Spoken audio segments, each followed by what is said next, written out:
উপস্থিত মঞ্চে উপবিষ্ট জাতির রহমান ওলামায়ে কেরাম, আমার সম্মুখে উপস্থিত দিন দরিদ্র তাওহীদি জনতা, আপনারা জেনেছেন এবং অনেকেই শিকার হয়েছেন টঙ্গী স্টিমার মাঠে আমাদের নিজস্ব অসহায় ছাত্রদের উপর অস্ত্র শস্ত্র রড দিয়ে আক্রমণ করেছিল এই তাঁতিরা।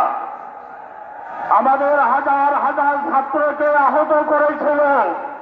কাজেই যারা সন্ত্রাসী, আওয়ামী লীগ ফ্যাসিস্টের দূষক, এতদিন পর্যন্ত তারা আওয়ামী লীগের ভিকটিম হয়ে কাজ করেছে, এখন তারা সাধু শেষে আমাদের উপদেষ্টাদের কাছে তারা নির্দোষ প্রমাণ করতে চাচ্ছে। আমি আপনাদের কাছে এবং জাতির রহমান ওলামায়ে কেরামের কাছে আহ্বান রাখতে চাই, টঙ্গী ইজতেমা এক পর্বেই হবে, ওলামায়ে কেরামের নেতৃত্বে হবে। এটা পৃথিবীতে টঙ্গী ইজতেমার মাঠে ঢুকতে দেওয়া হবে না।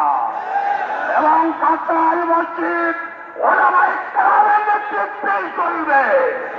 এটা দ্বিধাপন্থী আমাদের এই মহাসম্মেলনের পর তাদেরকে কাকরাইল মসজিদে ঢুকতে দেওয়া হবে না। সম্মানিত উপস্থিতি, এই পর্যায়ে বক্তব্য রাখবেন ঢাকা মোহাম্মদপুর বাইতুল ফালাহ মাদ্রাসা